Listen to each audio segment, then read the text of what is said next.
Assalamualaikum. Bapak Yahweh memberkati saudara sekalian. Malam hari ini kita akan mendengarkan firman Tuhan. Dan materi saya itu memiliki tema cek.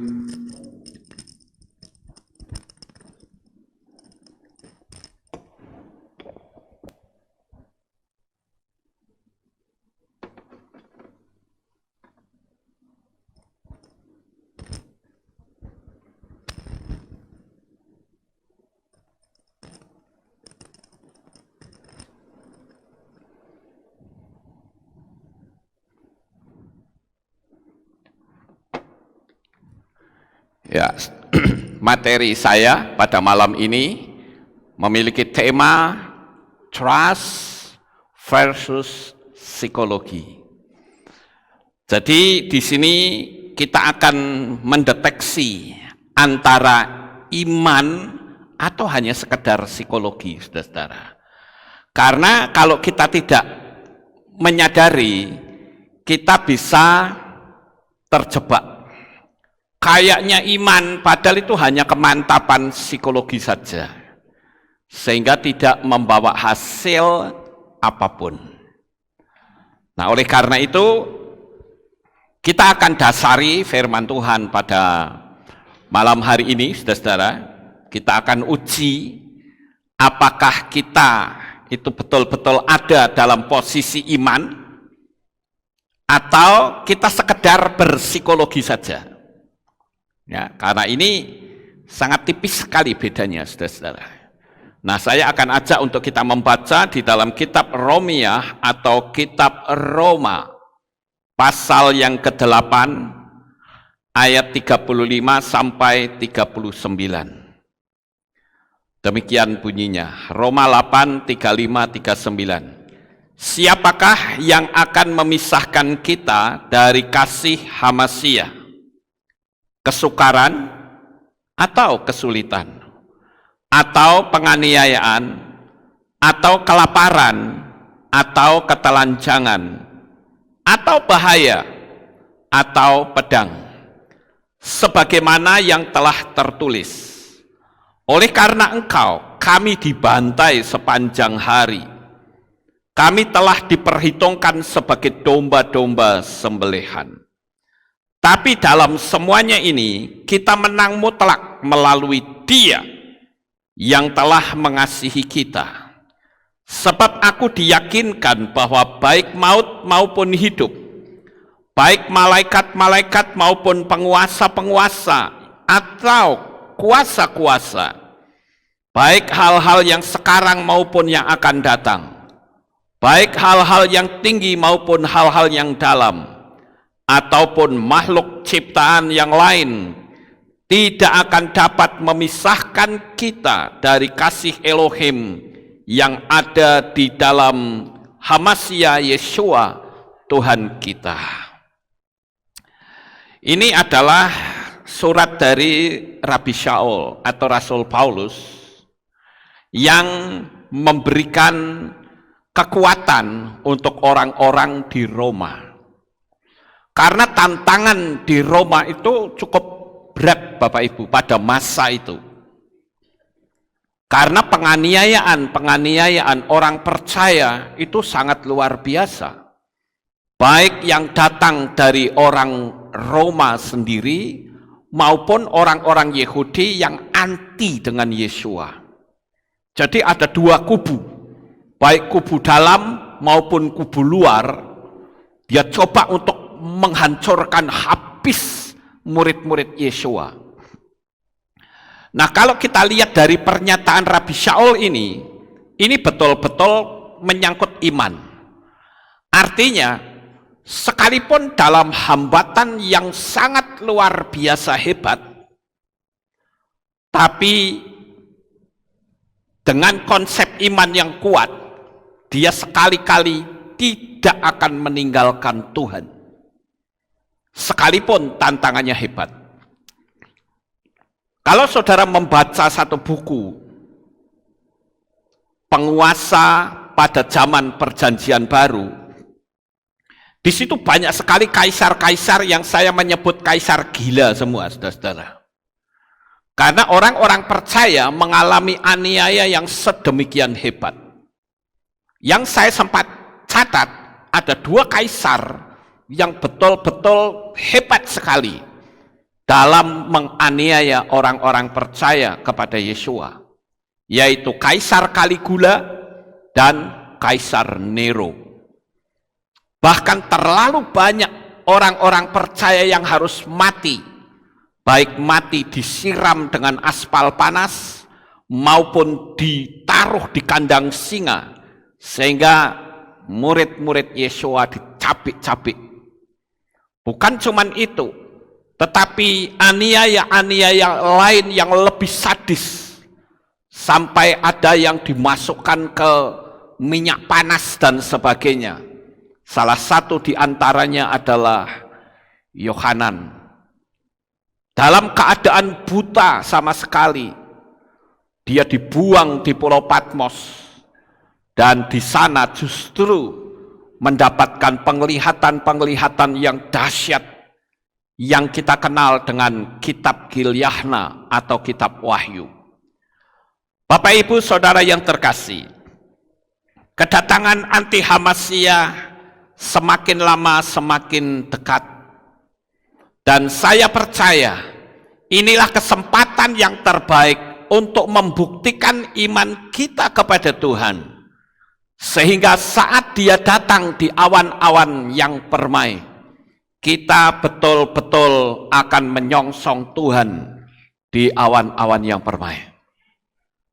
Ada begitu banyak orang yang percaya kepada Bapa Yahweh di dalam Yesua, tetapi sebetulnya itu percayanya hanya di mulut saja.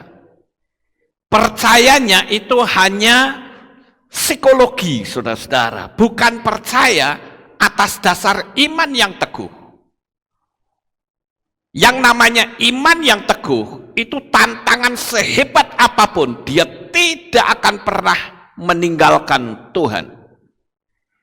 Sekarang berapa banyak orang-orang ini sedang dalam penggenapan? Orang-orang yang murtad, yang tadinya menggebu-gebu memanggil nama Bapa Yahweh, sekarang mereka meninggalkan dengan memanggil dengan panggilan Hashem. Tidak pernah ada dalam kitab suci yang mengatakan panggillah aku dengan Hashem. Enggak ada, saudara-saudara. Saya berani memberi perlombaan saat ini. Tunjukkan kepada saya 1 ayat saja yang mengatakan panggillah aku dengan Hashem, saya bayar, saudara-saudara. Jumlahnya berapa? Cukup fantastis, tapi saya tidak akan sebutkan. Yang penting tunjukkan saja ayatnya kepada saya. Tapi kalau Bapak Yahweh minta dipanggil namanya, itu banyak sekali. Hati-hati ya, saudara-saudara. Iman yang benar itu cocok dengan firman Tuhan. Ya. Bukan ikut-ikutan orang Yahudi, sekalipun mereka adalah memiliki iman kepada Bapa Yahweh, tapi sudah nyimpang sejak mereka pulang dari Babel. Waktu dia masih di Babel, sebelum dia mengalami pembuangan, dia panggil kok nama Bapa Yahweh. Kenapa saya perlu sampaikan ini sekali lagi? Karena ini zamannya murtad besar-besaran. Bahkan ada yang anti dengan Yesua, saudara-saudara. Nah, saya akan tunjukkan lagi tentang kata-kata iman. Ya, kata-kata iman yang perlu kita contoh. Mari kita buka dalam kitab Daniel pasal 1 ayat 7. Saya tunjukkan 3 pemuda ini. Daniel 1 ayat 7 dikatakan demikian. Kepada mereka ini, kepala sida-sida Ethiopia, istana memberi nama, dan dia memberi nama kepada Daniel itu Belsasar.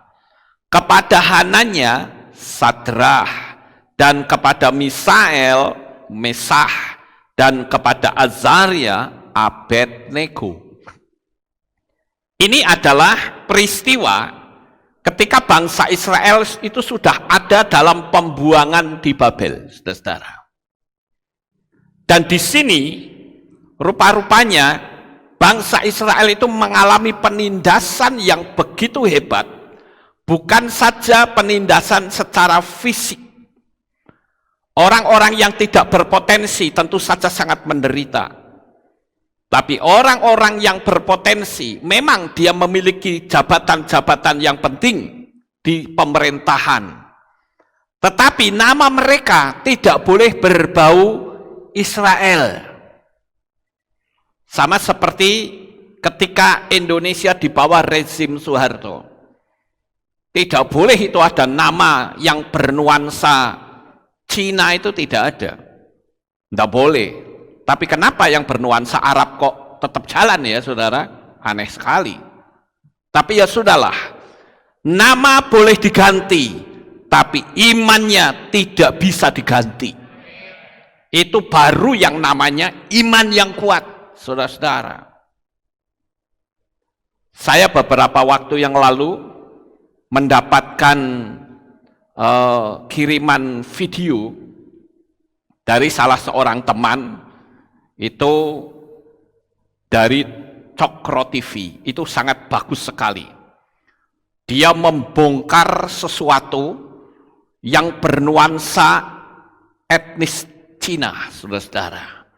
Dan ternyata etnis Cina yang di Indonesia ini banyak sekali memperjuangkan kemerdekaan. Bahkan sewaktu Sumpah Pemuda itu justru di rumah keturunan Cina.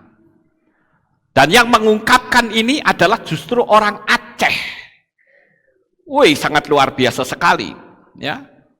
Sampai dia sendiri saking cintanya dengan orang Cina dikasih nama Cina oleh paguyuban Cina. Saudara bisa lihat tuh di Cokro TV, wawancaranya cukup bagus ya. Tapi saya tidak bercerita tentang hal ini. Saudara bisa lihat di internet. Tetapi rezim pada waktu itu menghapus semua kebaikan orang-orang Cina. Yang buruk-buruk justru dikeluarkan. Sama persis seperti peristiwa di Babel. Bangsa Israel mengalami penindasan yang begitu hebat, saudara-saudara. Dan dia bahkan sampai memuja Tuhannya itu tidak boleh. Nama-nama mereka diganti. Kalau kita lihat di Daniel 1 ayat 7, nama Daniel itu diganti dengan Belsazar. Hananya diganti Sadrah, dan Misael diganti Mesah, dan Azaria diganti Abednego. Bahkan orang-orang Kristen pada umumnya pun mereka nggak ngerti. Sampai saya dulu punya teman namanya pendeta Abednego. Ada pendeta Mesah. Padahal itu nama berhala, saudara-saudara. Kenapa mereka tidak menggunakan nama Daniel, Hananya, Misael, atau Azaria? Ketidaktahuan ini sangat tragis, saudara-saudara. Mereka berpikir, ini yang dikenal Sadrah, Mesah, Abednego. Dia masuk ke dapur api perapian. Tapi itu bukan nama yang benar. Itu nama Persia, itu nama dewa Baal. Tapi saya tidak cerita tentang dewa-dewa ini. Yang saya cerita pada malam ini adalah tentang iman dan psikologi. Ayo kita baca kisah yang cukup menarik tentang iman 3 orang pemuda ini. Hananya, Misael, dan Azaria. Kita buka Daniel pasal 3. Kita membaca ayat 14 sampai ayat 18. Saya akan bacakan untuk saudara pelan-pelan sambil saudara menyimak. Daniel 3, 14, 18. Nebukadnezar berbicara dan berkata kepada mereka, apakah benar, hai Sadrah, Mesah, dan Abednego, Apakah kamu tidak memuja ilah-ilahku dan tidak menyembah patung emas yang telah aku dirikan itu? Sekarang jika kamu siap, ketika kamu mendengar bunyi terompet, seruling, sitar, rebab, harpa, serdam, dan berbagai jenis alat musik, sujudlah dan menyembah patung yang telah kubuat itu. Tetapi jika kamu tidak menyembah, seketika itu juga kamu akan dicampakkan ke tengah-tengah perapian yang menyala-nyala. Dan ilah-ilah manakah yang dapat melepaskan kamu dari dalam tanganku? Sadrah, Mesah, dan Abednego menjawab dan berkata kepada raja. Perhatikan ya, ini yang namanya iman, Bapak Ibu. Sekali lagi perhatikan jawaban 3 orang ini. Ya Nebukadnezar, kami tidak perlu memberi jawab kepadamu dalam hal ini. Lihatlah, ada Elohim kami yang kami puja, yang sanggup melepaskan kami dari perapian yang menyala-nyala. Dan dia pun akan melepaskan dari tanganmu ya Raja. Dan seandainya tidak, perhatikan, seandainya tidak, hendaklah diketahui olehmu ya Raja, bahwa kami tidak akan memuja ilah-ilahmu atau menyembah patung emas yang telah engkau dirikan itu. Hebat ya Bapak Ibu? Di sini yang hebatnya adalah seandainya tidak. Kalau orang berkata ada Elohim kami yang akan bela kami, semua orang bisa. Tapi bagaimana seandainya tidak? 3 orang ini berani berkata, aku tetap tidak akan menyembah patung buatan tuanku raja. Seandainya tidak, itu artinya apa? Kalau toh Bapak Yahweh tidak nolongin aku nggak peduli, imanku tetap teguh. Yosua juga begitu.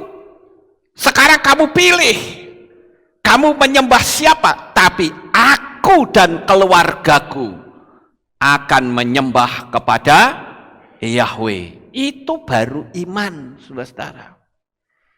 Yang namanya iman itu tidak bisa diintervensi dengan cara apapun untuk menghambat menyembah kepada Bapa Yahweh. Dan pertolongannya itu begitu nyata.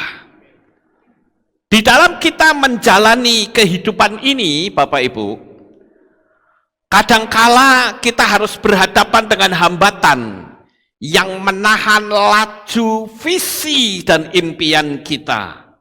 Lalu, apa yang mesti kita lakukan? Yang namanya hambatan itu ada 2 macam. Ada hambatan yang mengarah kepada alam supranatural, kepercayaan kita.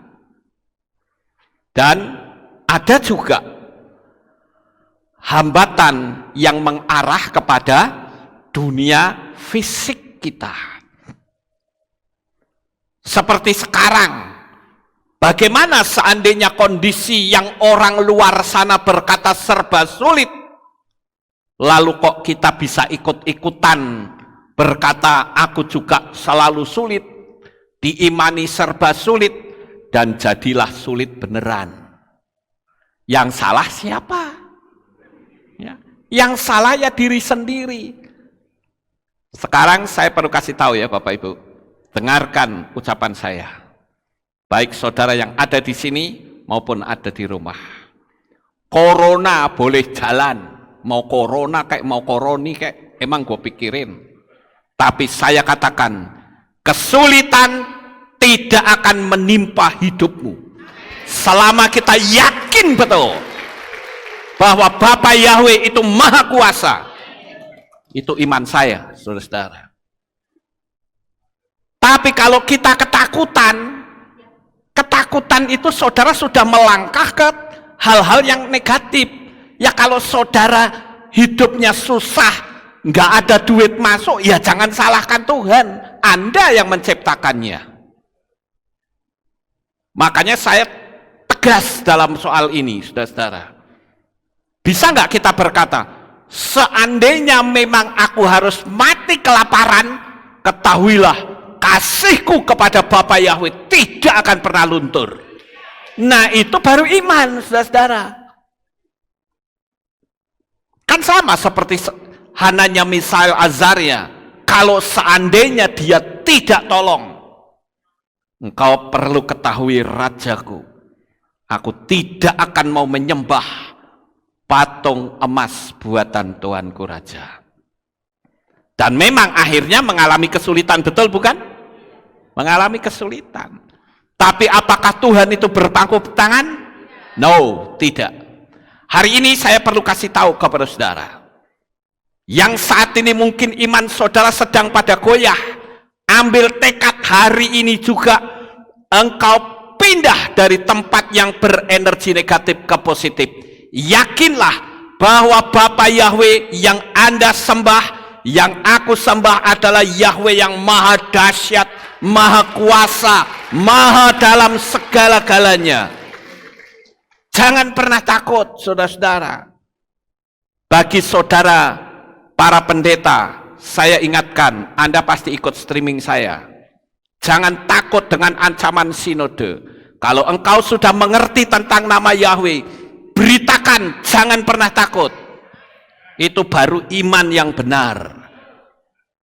Anda ngerti tapi nggak berani, itu bukan iman, namanya psikologi. Apalagi berkata, ya kita kan pakai hikmat.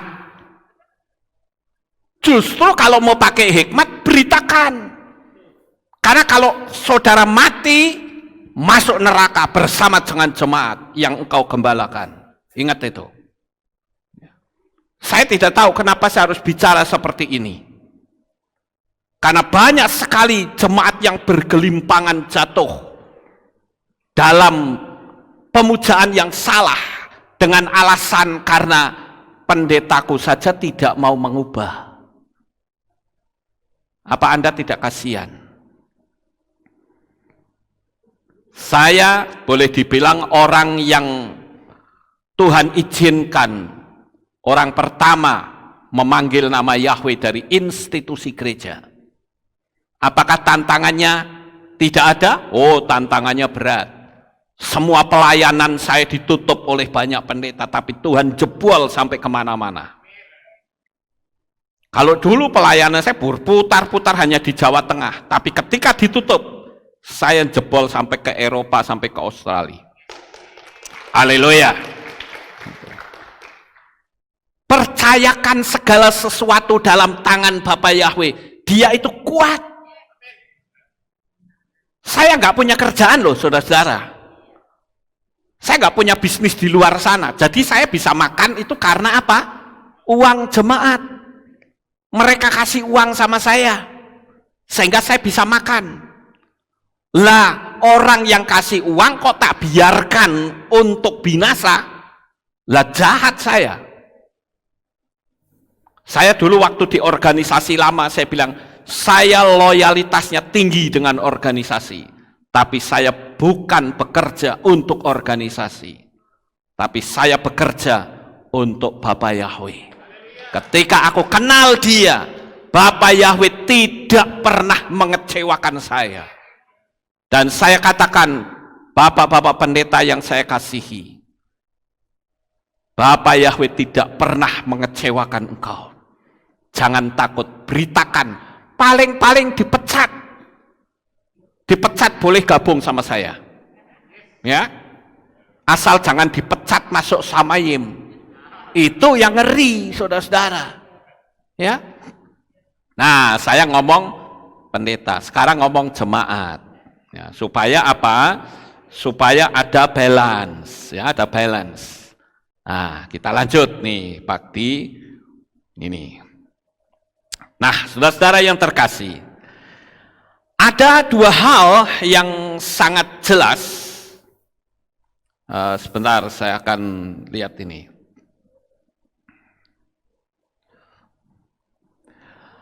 Ada dua hal yang sangat jelas saat kita harus bertindak dari apa yang kita percayai. Apakah ini rohani atau jiwani saja yang nampaknya seperti iman. Nah, ini sekarang saya mau nguprek-uprek jemaat. Tentu bukan di sini ya, karena di sini saudara kan sudah setia, bukan? Ya, jemaat yang ada di luar kota, yang ada di berbagai belahan dunia, khususnya bagi saudara yang sudah percaya kepada Bapa Yahweh. Yang belum, forget it, nggak usah saudara perhatikan kata-kata saya, abaikan saja. Tapi khusus bagi saudara yang sudah mengenal Bapa Yahweh. Saya seringkali mendapatkan WhatsApp dari banyak orang. Tentu saja mereka subscriber saya dan mereka saya tanya, mereka bilang, oh saya sudah percaya Bapa Yahweh. Terus saya tanya, ibadahnya Anda di mana? Nah ini saudara, ibadahnya ada di mana itu masih berada di tempat yang salah. Coba saudara perhatikan di dalam Ulangan pasal 12 ayat 13 sampai 14. Ya, saya nggak akan bacakan, saya sudah sering. Ya, tapi sekarang ini yang namanya psikologi. Kenapa sih kok Anda ibadahnya di tempat yang salah? Ini jawabnya. Teman saya itu banyak di tempat itu.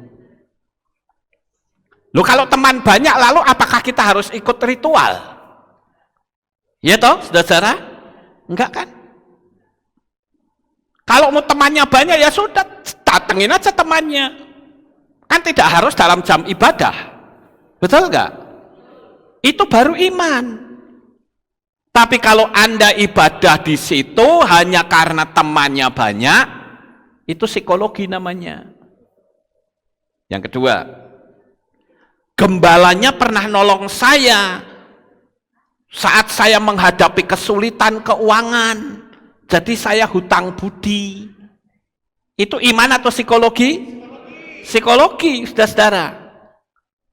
Ya, nah ini yang harus kita ngerti perbedaan antara iman dan psikologi. Ada lagi. Kenapa sih Anda sudah mengenal nama Bapa Yahweh kok seperti itu? Ya rumah saya dekat Pak. Nah itu apa itu? Iman atau psikologi? Psikologi lagi, saudara-saudara. Jadi akan nampak jelas antara iman dan psikologi. Kemudian saya pernah tanya, kenapa kok Anda sudah ngerti nama Bapa Yahweh kok ada di situ? Dia bilang, pacar dan calon mertua saya ada di situ. Jadi nggak enak dong Pak, nanti belum apa-apa saya sudah di PHK lagi. Ya udah, ya sudah nggak apa-apa, ya. Itu kan pilihan Anda. Kalau saya bilang nggak apa-apa bukan berarti saya menyetujui, enggak. Itu kan hak manusia. Mau tetap di situ ya nggak apa-apa, ya kan? Saya kan hanya menghimbau, dipercaya syukur, tidak juga forget it. Gampang kalau sama saya, saudara-saudara. Wong saya cuma hanya menyodorkan saja kok. Itu psikologi, bukan iman. Loh, tapi saya di sana menyembahnya Bapa Yahweh. Ketika mereka berkata nama sesembahan lain, saya panggil Yahweh. Oh ya? Saya tanya, boleh nggak kalau begitu Anda di masjid saja? Ya kan? Ketika mereka panggil Tuhan mereka, Anda panggil Yahweh, aman. Bisa nggak kira-kira? Ya bisa saja. Ya. Tapi apakah itu berkenan? Ya tidak, itu loh. Ya. Kenapa saya katakan bisa saja? Ya karena umpet-umpetan kan bisa, nggak ketahuan. Lah kalau ketahuan, bisa-bisa dilepas leher saudara. Ya, sama saja itu ngacak-ngacak agama lain. Ya. Jadi tempat itu sudah jelas. Ulangan pasal 12 ayat 13 sampai 14. Jadi ngingetnya gampang. Ulangan 12, 13, 14. Gampang ngingetnya, saudara-saudara. Ya. Kemudian ada lagi yang berkata, ya karena mitra bisnis saya ada di sana. Ya lah, kalau saya nanti nggak ke situ, nanti dianggapnya, wah, saya nggak punya loyalitas, katanya. Lu datengin saja dong ke rumahnya. Asal sikap kita baik, ya, kita mengasihi dia, saya kira orang nggak akan memusuhi kita. Apalagi kalau kita datang ke rumahnya, mungkin kasih oleh-oleh atau makanan, itu kan tanda kasih. Tapi bukan untuk ritual. Ini saya bicara ritual loh, saudara-saudara. Karena menyangkut iman, dan saya membentengi jemaat di sini. Karena dulu sempat ada yang keluar menolak nama Yahweh, ya, karena dia belajar sama orang Yahudi. Mereka tolak itu Yahweh, dia panggil Hashem. Saya tanyain ayatnya, nggak ada yang kasih tahu ayatnya di mana. Ya. Nah, ini kan sesuatu yang sangat luar biasa. Kemudian ada lagi yang berkata, Pak, tolong dimaklumi ya, karena jabatan saya tinggi di situ. Itu psikologi Pak Iman. Psikologi. Tapi dia ngelesnya gampang. Tapi saya di situ kan memberitakan. Bener nggak sih memberitakan? Ya. Jadi jangan sampai kita memanipulasi iman kita. Istilahnya itu apa ya? Jadi bersembunyi di balik ketakutan. Ya, ketakutan bersembunyi di balik hikmat akal budi. Nah, itu kan repot, saudara-saudara. Ya.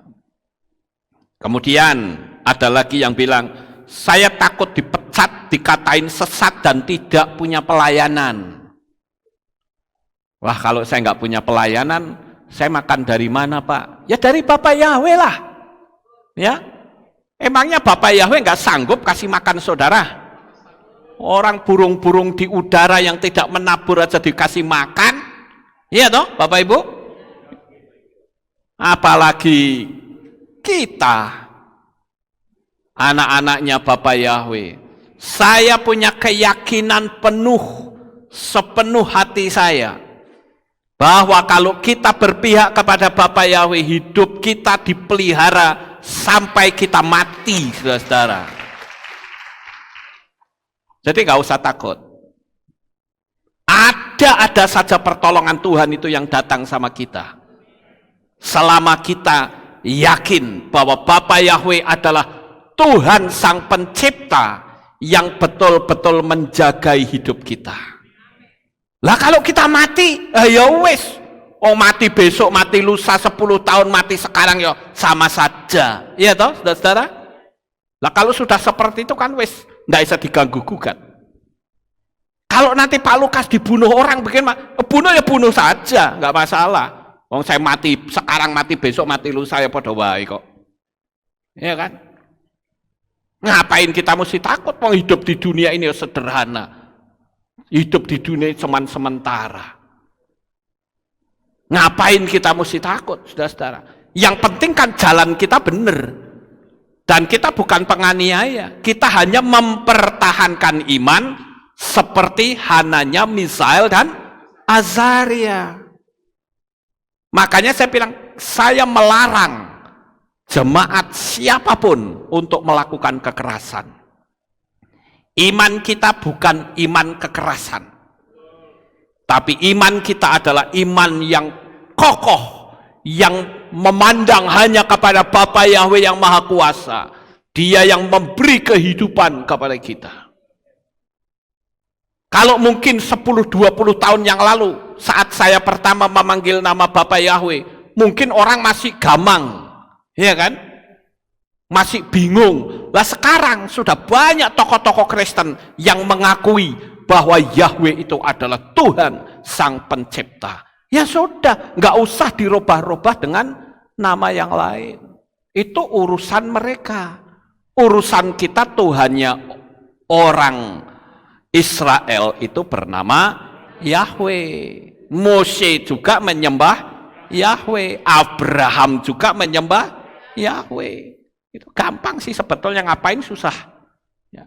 Dan Bapa Yahweh itu turun ke dalam dunia ini dalam wujud manusia yang dikenal dengan Yeshua HaMashiach.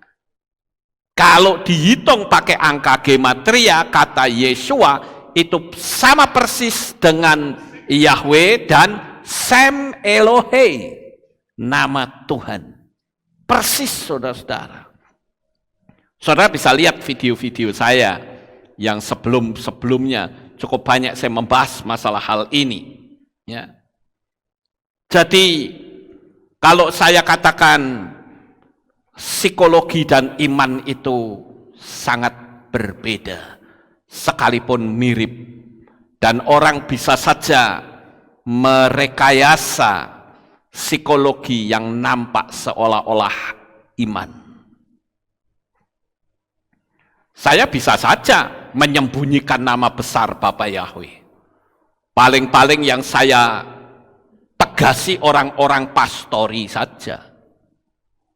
Saya bisa katakan udah jemaat biarin aja, apalagi jemaat waktu itu kan masih dahsyat-dahsyatnya, saudara-saudara. Jangan nanti gereja kita goncang. Oh, saya nggak peduli. Saya mengerti nama besar Bapa Yahweh, saya harus sampaikan. Setelah ngerti, tindakan kita selanjutnya apa? Meterainya diganti. Baru sekedar pengenalan saja orang sudah takut. Apalagi disuruh ganti meterai. Lebih awal lagi, orang Magelang bilang awal, berbelit-belit. Awal itu kan berbelit-belit, betul gak sih? Ya, berbelit-belit, saudara-saudara. Padahal setelah kita mengenal nama Bapa Yahweh di dalam Yeshua HaMashiach, meterai kepemilikannya harus dirubah, dikembalikan kepada yang benar. Meterai kepemilikan itu apa? Baptisan pembaharuan. Kenapa saya katakan baptisan pembaharuan bukan baptisan ulang? Karena kalau namanya baptisan ulang itu berarti dibaptis dengan mengulang yang dulu. Baptisan pembaharuan itu dibaptis tetapi dengan nama yang baru, bukan nama yang lama. Gitu loh. Jadi ini yang perlu saya sampaikan, saudara-saudara. Nah, konsep Tuhan itu berbeda dengan konsep manusia. Konsep Tuhan itu bertindak dulu, baru pertolongan datang di kemudian. Kalau manusia apa? Manusia itu membalik, minta pertolongan dulu, baru mau bertindak. Ada satu ayat yang perlu saya sampaikan kepada saudara, yaitu di dalam kitab Bemidbar atau kitab Bilangan. Bilangan pasal 23 ayat 19 dikatakan begini. Elohim bukanlah manusia sehingga dia berdusta, juga bukan seorang anak manusia sehingga dia menyesal. Apakah setelah dia berfirman dan dia tidak melakukannya, dan setelah dia berbicara maka dia tidak menegakkannya? Itulah sebabnya kenapa begitu banyak orang yang tidak bisa naik di dalam level iman yang sebenarnya. Ayat ini yang sering dipakai oleh orang-orang yang menolak Bapa Yahweh, yang menolak Yeshua. Dikatakan, coba lihat tuh, Elohim bukanlah manusia. Dia cuma ambil di situ.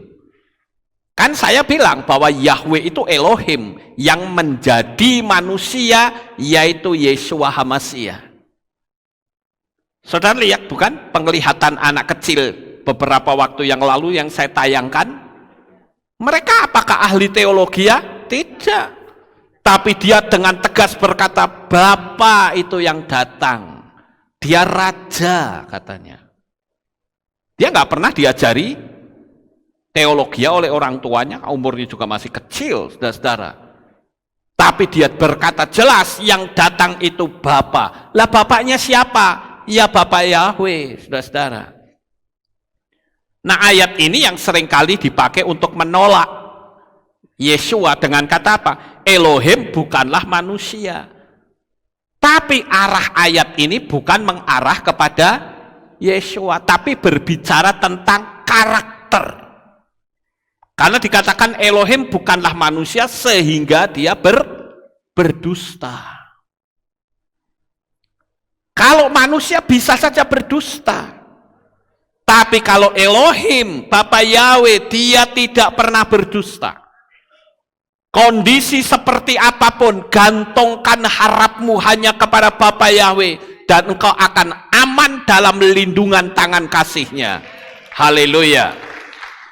Percayalah Bapak Ibu, percayalah. Bapa Yahweh tidak pernah mengecewakan kita. Jangan takut. Jalani hidup ini dengan yakin bahwa Tuhan yang bernama Yahweh itu betul-betul memberikan perlindungan kepada kita. Enggak usah kita khawatir. Apa yang perlu kita khawatirkan, Bapak Ibu? Dia sangat menyayangi kita. Sekali lagi kalau bicara masalah kematian, itu sama saja. Mau mati kapanpun juga sama. Gitu loh. Jadi ayo kita bersama-sama perhatikan. Saya akan tunjukkan satu lagi ya, poin kita yang berikutnya, yaitu tentang iman yang teguh. Ini saya sangat suka sekali ya, iman yang kayak begini. Iman itu bukan cuma percaya, tapi mempercayakan diri apa yang diimani. Tentu saja tidak boleh mengabaikan tarikan dari alam semesta. Ayo kita lihat ya, saya ajak saudara untuk membuka. Ini tokoh iman dari orang kafir. Ya, karena yang namanya kafir menurut kitab suci kita, itu orang non-Yahudi itu kafir, saudara-saudara. Jadi kalau dibilang kafir, orang non-Yahudi itu kafir. Jadi saya akan tunjukkan seorang yang memiliki iman yang dahsyat. Bahkan Yesua sendiri sampai ngomong sama murid-muridnya, bahkan dia katakan tidak ada orang Israel yang memiliki iman sebesar orang ini. Siapakah dia? Ayo kita buka di dalam kitab Matius 8 ayat 5 sampai 11. Ayo saudara yang bawa kitab suci, buka. Yang tidak membawa, saudara bisa ikuti saya dalam membaca. Matius 8 ayat 5 sampai 11, demikian bunyinya. Dan ketika Yesua masuk ke Kafarnaum, seorang perwira mendekat kepadanya sambil mendesak dia dan berkata, "Tuan, hambaku terbaring di rumah, lumpuh dengan sangat tersiksa." Dan Yesua berkata kepadanya, "Setelah datang, aku akan menyembuhkan dia." Dan seraya menanggapi, perwira itu berkata, "Tuan, aku tidak layak bahwa engkau masuk ke bawah atapku. Sebaliknya, katakanlah sepatah kata saja, dan hambaku akan disembuhkan. Sebab itu juga adalah manusia di bawah otoritas yang mempunyai prajurit-prajurit di bawahku." Ya, ini perwira itu juga berkata, aku juga adalah manusia di bawah otoritas yang mempunyai prajurit-prajurit di bawah diriku. Dan aku berkata kepada yang ini, pergilah, dan dia pergi. Dan kepada yang lain, datanglah, dan dia datang.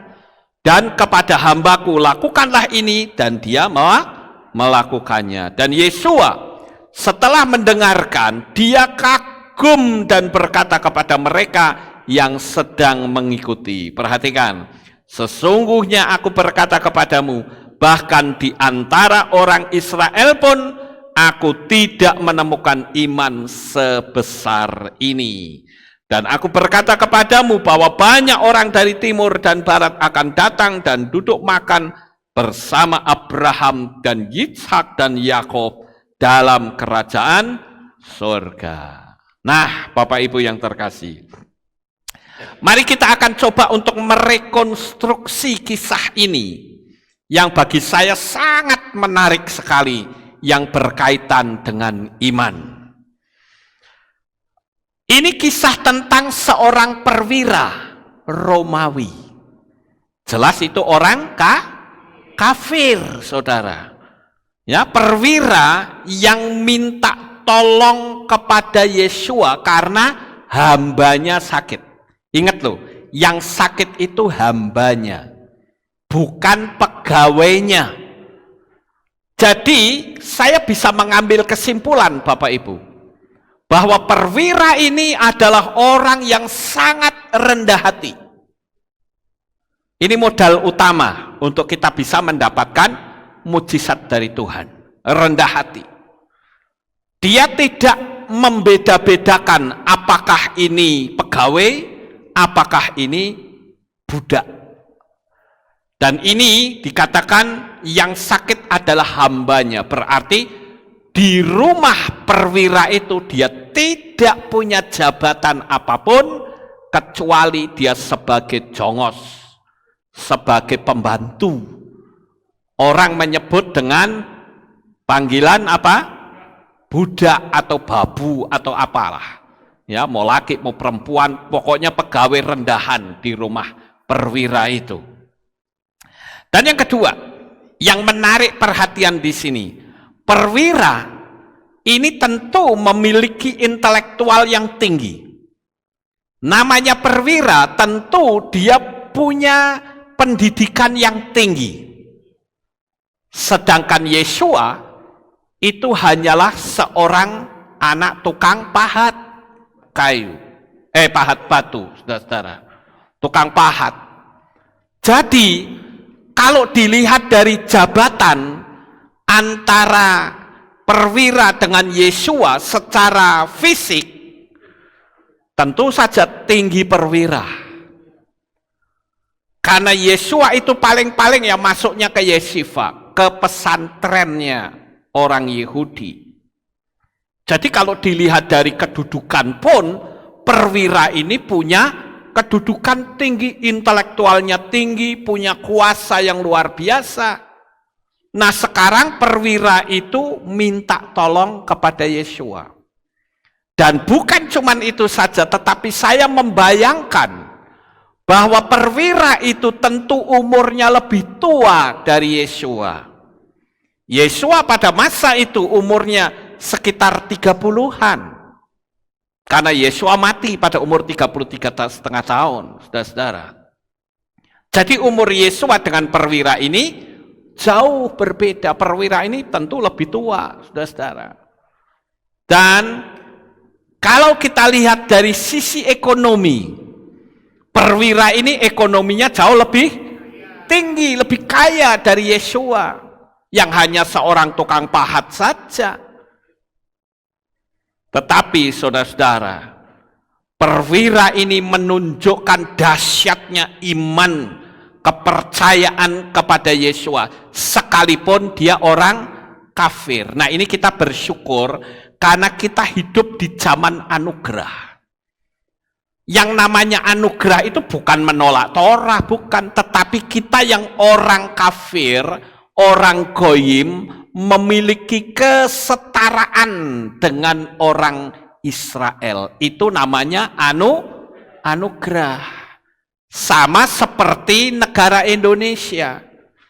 Negara Indonesia, orang-orang yang keturunan Cina, keturunan Arab, keturunan Belanda yang masuk ke Indonesia dan mau menjadi warga negara Indonesia, itu artinya orang-orang itu mendapatkan anugerah menjadi warga negara Indonesia. Jadi mereka tidak dianggap orang asing, tetapi mereka adalah sudah punya kedudukan yang sama dengan orang Indonesia asli.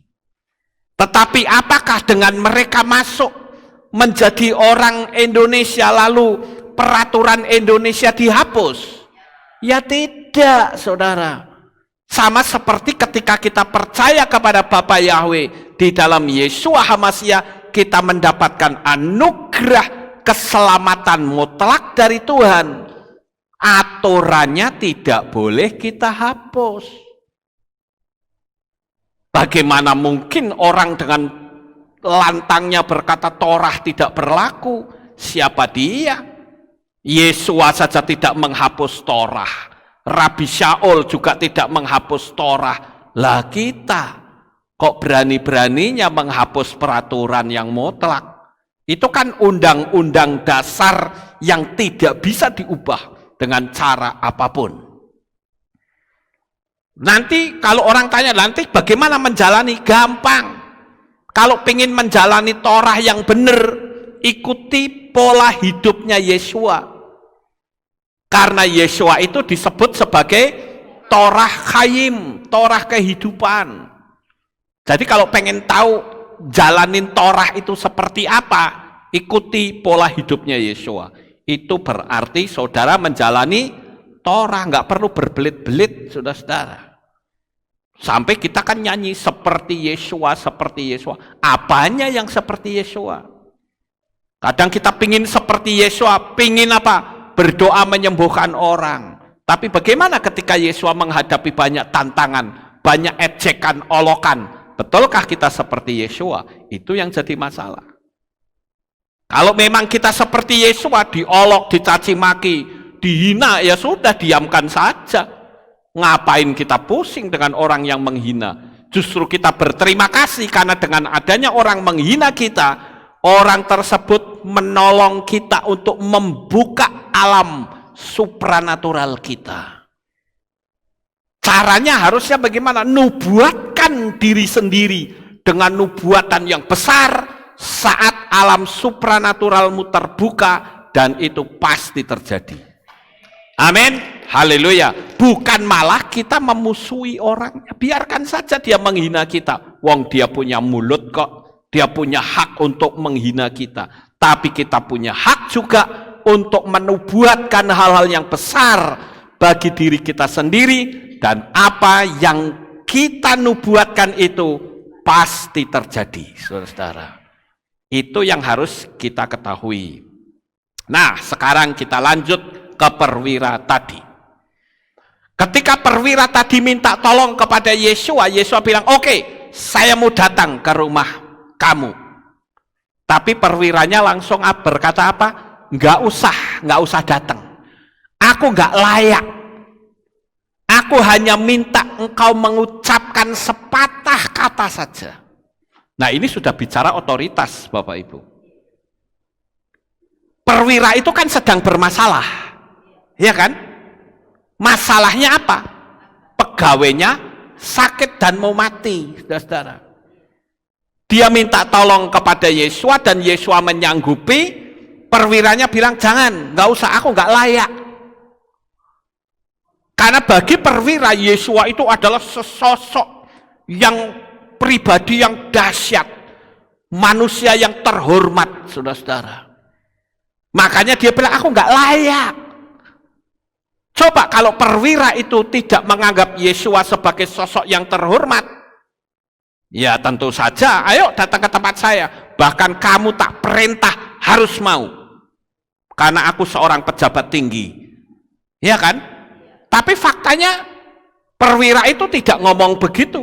Bahkan berkata, aku nggak sanggup, mohonlah. Dia minta pertolongan, saudara-saudara. Dan perwira itu dia berbicara menggunakan otoritas yang dia miliki. Dia berkata begini, aku seorang perwira, aku punya otoritas. Kalau aku perintahkan bahwa kamu pergi ke sana, pegawaiku pasti nurut. Kalau aku ngomong pembantuku, kamu pergi ke sana, dia mesti nurut. Begitu juga aku. Kalau ada atasanku yang memerintahkan, aku harus nurut. Karena itu otoritas. Saya beritahu Bapak Ibu, perwira ini ngerti betul tentang hierarki yang ada di dunia alam supranatural. Hierarki dari dunia alam supranatural seringkali saya beritakan kepada saudara yang berkata apa? Alam roh itu cerdas dan tunduk pada ucapan kita. Ayo sekarang, kalau kita, Yesua sendiri berkata, begitu perwira ini mengatakan bahwa ngomong saja sudah cukup, Yesua langsung, kalau kita lihat di ayat itu, dia bilang apa? Dia kagum dan berkata kepada mereka yang sedang mengikuti, sesungguhnya aku berkata kepadamu, bahkan di antara orang Israel pun aku tidak menemukan iman sebesar ini. Saudara bisa lihat di ayat 10, saudara-saudara. Artinya apa? Kalau kita sudah ngerti tentang hierarki dunia alam roh, itu berarti iman saudara itu besar. Karena yang namanya hierarki alam roh itu diperuntukkan untuk siapa saja. Bukan cuman untuk orang yang percaya kepada Bapa Yahweh di dalam Yeshua HaMashiach. Tidak. Tapi itulah yang disebut berkat umum. Di mana ucapan kita itu mencipta. Ayo sekarang Bapak Ibu yang terkasih. Apa yang hari-hari ini kita ucapkan? Apakah kita mengucapkan hal-hal yang negatif? Apakah kita mengucapkan hal-hal yang membuat kita makin terpuruk? Tuhan hanya berkata, apa yang kamu ucapkan jadi. Ini yang namanya iman, saudara-saudara. Perwira itu pun, bahkan Yesua berkata bahwa iman sebesar ini, ya, itu tidak ada. Kita lihat di sini ya, aku tidak menemukan iman sebesar ini. Itu kata Yesua. Kan konteks kita iman, bukan psikologi. Ya kan? Kalau psikologi itu hanya sampai di kepala saja, itu psikologi. Tapi yang namanya iman, di kepala dan di hati itu sama. Kalau aku yakin hidupku dipelihara, hatiku juga yakin mantap bahwa aku dipelihara, maka apa yang kita pikirkan, kita ucapkan, dan kita rasakan di dalam hati terjadi dalam hidup kita. Itu pasti, Bapak Ibu. Dan pekerjaan alam supranatural tidak bisa diintervensi. Sekalipun ada ayat yang mengatakan bahwa kita masuk dalam masa yang sukar, betul, tapi masa yang sukar bagi orang yang tidak memiliki iman. Tapi bagi orang yang memiliki iman, saatnya kita pergunakan iman kita, dan saya katakan engkau tidak akan pernah kecewa dengan Tuhan. Karena Tuhan itu tidak pernah berbohong kepada kita. Jadi Bapak Ibu, iman itu bukan cuman percaya, tetapi mempercayakan diri. Ya. Iman itu mempercayakan diri. Coba saudara lihat 10 orang kosta. 10 orang kosta pada waktu itu dia pingin kostanya sembuh. Yesua bilang apa? Perhadapkan dirimu kepada imam. Loh ini piye? Ini perintah macam apa ini?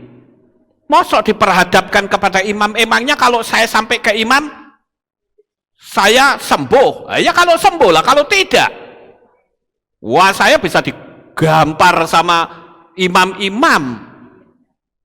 Bagaimana kalau saya dalam perjalanan ada orang tanya, kamu mau kemana? Saya mau jawab apa? Ya toh, saudara-saudara? Ini kalau saya rekonstruksi kan begitu.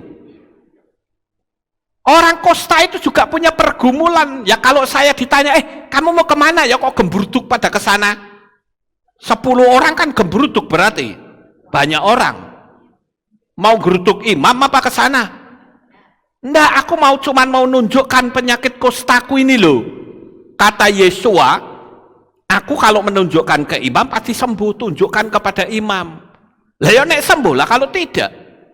Tapi 10 orang kosta ini betul-betul nekat. Dia hanya meyakini bahwa yang Yesua ucapkan itu tidak pernah salah.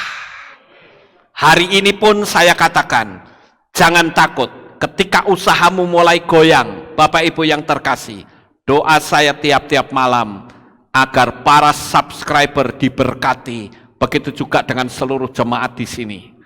Doa saya supaya mereka diberkati. Jadi kalau saya doanya supaya saudara diberkati, saudara ketakutan, cocok nggak? Nggak cocok. Saya meyakini hidup saudara diberkati, tapi saudara sendiri nggak percaya. Bagaimana bisa nyambung kalau begitu? Iya toh, Bapak Ibu? Doa saya tiap hari, jemaat Aleph Tau dan para subscriber hidupnya kaya raya. Di tengah-tengah kondisi seperti ini, Tuhan hendak tunjukkan bahwa engkau adalah orang yang dahsyat, orang yang hebat. Haleluya. Bapak Ibu Saudara yang terkasih, 10 orang kosta ini menemui. Dan mereka sembuh atau tidak? Sembuh semuanya, saudara. Tetapi yang satu dia kembali kepada Yesua dan berkata, terima kasih guru. Dan Yesua bertanya apa? Yang 9 orang di mana?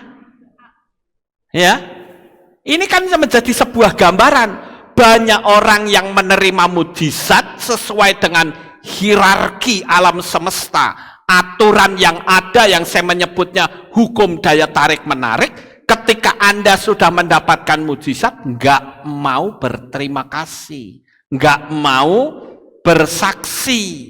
Itu apa bedanya dengan 9 orang kosta tadi, saudara? Padahal kalau Anda mau memberikan kesaksian, maka alam semesta akan senang. Karena peraturannya dihargai dan saudara akan diberi mujizat-mujizat yang baru yang semakin bertambah besar. Percayalah Bapak Ibu. Ayo, berani nggak saudara komitmen yang sekarang lagi berantakan kacau balau, katakan, Tuhan, aku komitmen setelah semuanya selesai sesuai dengan visiku, aku akan bersaksi, aku akan datang ke kehilatnya Pak Lukas, aku akan bersaksi di sana. Ayo, berani nggak? Ayo. Ngapain kita tidak berani, saudara-saudara? Bersaksilah, bikin Tuhan itu senang. Yesua juga senang, saudara-saudara. Ya. Nah, saya juga perlu memberikan penjelasan nih, yang terakhir. Untuk saudara-saudara yang mempraktekkan hukum Loa, mereka sudah jalani 5 hari, 10 hari, 20 hari. Mereka itu WA saya dan berkata, Pak, saya sudah melaksanakan 5 hari, kok belum ada realisasi? Saudara tahu nggak ucapan itu? Itu sebetulnya membatalkan mujizat yang datang. Kan firman Tuhan katakan, apa saja yang kamu minta dan doakan, percayalah bahwa kamu telah menerima. Jadi saya bisa punya gambaran orang yang mempraktekkan hukum 55 kali 5 ini, begitu sudah selesai, yang dipikirkan, kapan ya, kok belum. Padahal alam roh itu sudah mencatat, sudah. Mereka masih bergerak, Bapak Ibu. Tapi di otaknya berkata, belum, enggak terjadi. Jadi jangan salahkan hukum Loanya. Anda sendiri yang menciptakan kata belum. Mau sampai kapan belumnya? 10 tahun bisa? Bisa saja. 20 tahun bisa? Bisa. Makanya hindari pertanyaan, kok belum ya Pak? Ngapain saudara berpikir belum? Alam semesta itu menyuruh kita berkata, sudah mendapat. Paham Bapak Ibu? Kalau kita ngomong sudah mendapat, ya sudah, mau perkara kapanpun itu waktu yang tepat yang Tuhan berikan kepada masing-masing manusia. Lah bisanya cepat atau lambat dari mana? Dari vibrasi hati dan pikiran. Ketika vibrasimu kuat, pikiranmu teguh, lebih cepat, saudara-saudara. Vibrasimu menyala-nyala, pikiranmu bilang, belum, nggak jalan, saudara-saudara. Sampai di sini dapat dipahami, Bapak Ibu? Ya. Nah, saya akan bacakan ayat yang terakhir. Ini terakhir melulu, nggak selesai-selesai. Ya, ini terakhir, kalau ini benar-benar terakhir, saudara. 1 Korintus pasal 2 ayat yang ke-9. Tetapi sebagaimana telah tertulis, apa yang mata belum pernah melihat, dan telinga belum pernah mendengar, serta belum pernah timbul dalam hati manusia, itu yang telah Elohim sediakan bagi mereka yang mengasihi Dia. Perhatikan kata belum, perhatikan kata telah. Yang belum dilihat itu akan diberikan, bahkan sudah diberikan. Artinya apa? Bapak Ibu Saudara yang terkasih, baik di Kehilat Alef Tau maupun saudara yang mengikuti saya. Ketika engkau meyakini betul, saya katakan saudara nanti akan terperangah, bingung. Bingungnya apa? Mujizatnya lebih besar dari apa yang bisa engkau pikirkan. Haleluya. Jadi hari ini, ayo stop punya keraguan. Kalau saudaramu marah, marahlah pada diri sendiri. Kenapa aku ragu? Mulai hari ini, no, aku tidak akan ragu. Aku percaya bahwa Bapa Yahweh itu tidak pernah membohongi saya. Yakini itu Bapak Ibu. Jadi fokusnya itu bukan pada janji Tuhan, tapi fokusnya adalah perintah Tuhan. Kalau janji Tuhan itu berarti Tuhan yang ambil sikap, tapi kalau perintah Tuhan kita yang ambil sikap. Tuhan perintahkan apa? Jangan takut, jangan gentar. Dalam kondisi seperti apapun, aku selalu besertamu sampai kesudahan alam. Hari ini saya sengaja membangkitkan iman saudara.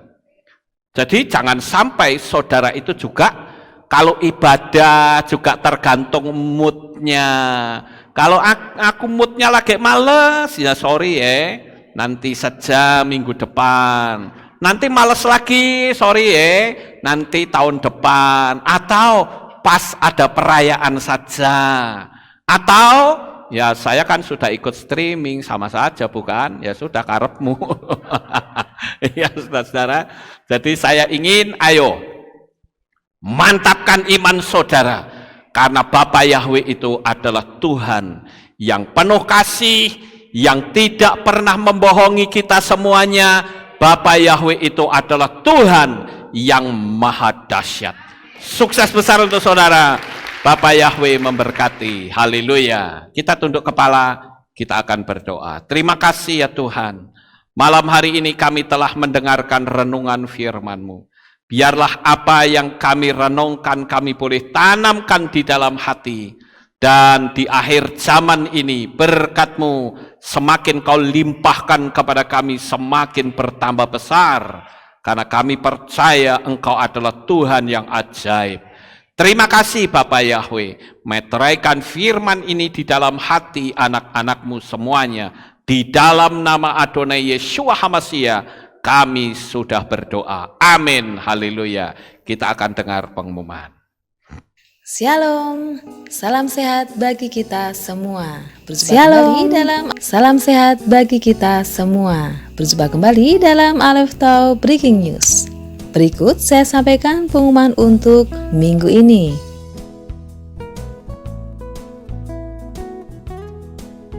Kehilat Alef Tau Magelang mengadakan kegiatan berbagi kasih yang diadakan setiap hari Sabtu pagi dengan membagikan 50 pack makanan. Bagi Bapak Ibu Saudara-saudari yang tergerak untuk berpartisipasi, dapat menghubungi Ibu Yolan atau Saudari Weli dengan nomor berikut.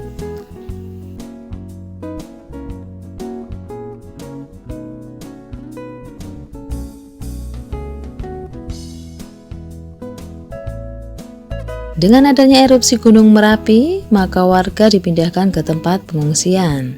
Sebagai bentuk kepedulian kita kepada mereka yang sedang mengungsi, jemaat dapat berpartisipasi juga dengan memberikan bantuan berupa popok, sembako, perlengkapan mandi, dan lain-lain. Bantuan yang diberikan dapat dikumpulkan di kantor Kehilat. Untuk info lebih lanjut, dapat menghubungi Ibu Yolan dan Saudara Weli dengan nomor berikut ini.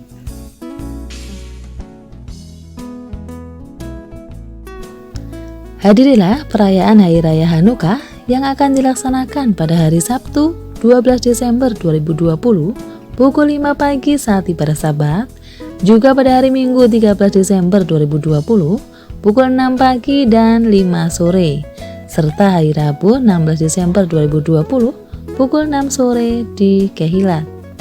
Bagi saudara-saudara yang rindu mengembangkan talenta untuk melayani Bapa Yahweh, khususnya para pria yang berusia 8 hingga 18 tahun, kami mengajak untuk dapat bergabung bersama kami dalam tim banner.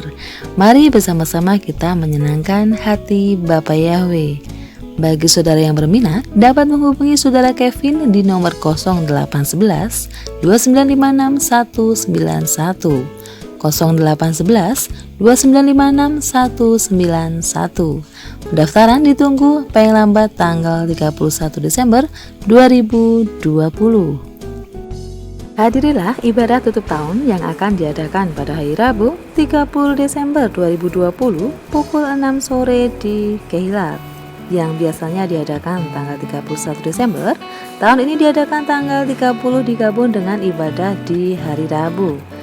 Bagi jemaat yang ingin bersaksi, kami beri kesempatan dengan durasi 5 hingga 7 menit dan sebelumnya bisa mendaftar dahulu di kantor Kehilat. Pendaftaran ditunggu paling lambat hari Minggu 27 Desember 2020. Hadirilah ibadah pembuka tahun yang akan diadakan pada hari Jumat 1 Januari 2021 pukul 6 sore di Kehilat dengan acara berbagai macam talent show dari masing-masing divisi. Untuk ibadah Sabat digabung dengan ibadah di hari Jumat. Demikian pengumuman untuk minggu ini. Sukses besar bagi saudara. Ya, itulah pengumumannya. Kita akan akhiri. Mari kita bersama-sama bangkit berdiri. Kita akan tutup di dalam doa. Terima kasih Bapak Yahweh, selesai sudah ibadah kami dari awal, pertengahan, sampai pada akhirnya. Sebentar lagi anak-anak-Mu akan pulang ke rumah mereka masing-masing. Kami mohon perlindungan dan tuntunan Tuhan sampai di rumah dengan selamat. Pertemukan kembali pada jam-jam ibadah mendatang di dalam ikatan tali kasih-Mu. Terima kasih ya Tuhan, inilah doa syukur yang kami naikkan kepadamu. Di dalam nama Adonai Yeshua HaMashiach, kami sudah berdoa dan mengucap syukur. Mari kita angkat tangan kita dan kita akan menerima berkat Kohanim. Haleluya. Yevarechecha Yahweh wa yishmereka.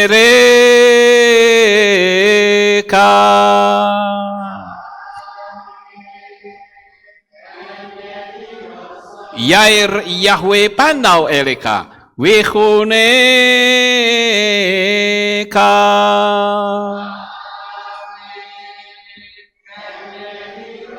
Yesa Yahweh pandau eleka wa yashem lecha shalom.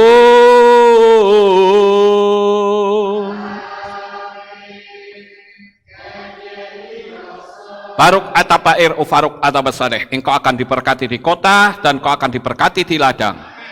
Baruk peripit nih, kau friat matka ufri fahem teka syekar ala peka westerot sonika. Diberkatilah buah kandunganmu, diberkati hasil bumimu, diberkati hasil ternakmu, anak-anak lembumu dan anak-anak dombamu. Baruk tan akau misyartika, diberkatilah bakulmu dan tempat adonanmu. Baruk ata boboy, kau faruk ata betseteha, dan kau akan diberkati pada waktu kau masuk, dan kau akan diberkati pada waktu kau keluar.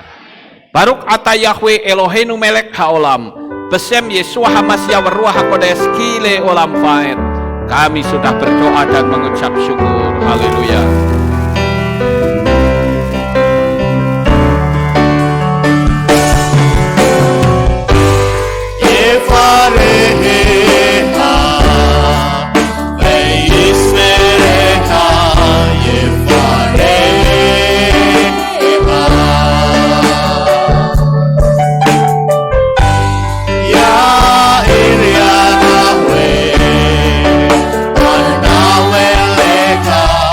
We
Ismereha Efareha.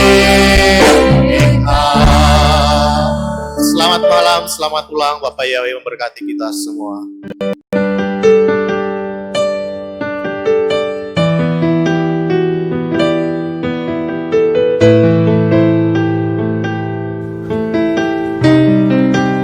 Segala pujian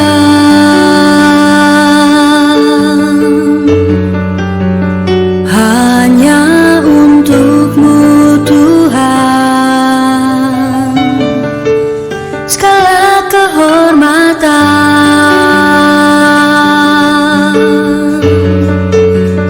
juga punya-Mu Tuhan. Dari puncak tertinggi sampai lembah terlandai, semua karya kasih cinta-Mu, sujud menyembah Sang Maha Pencipta.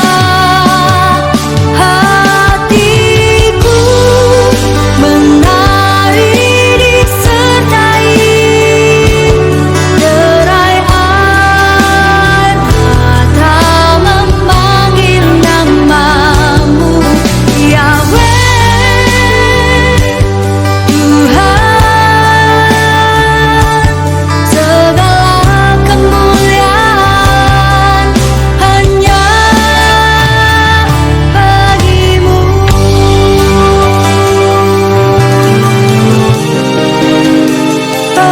Engkaulah sumber segala pengharapan, mendengar,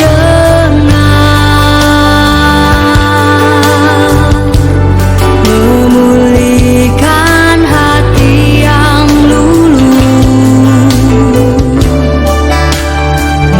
menyembuhkan juga menghibur. Engkau lara menjadi bahagia.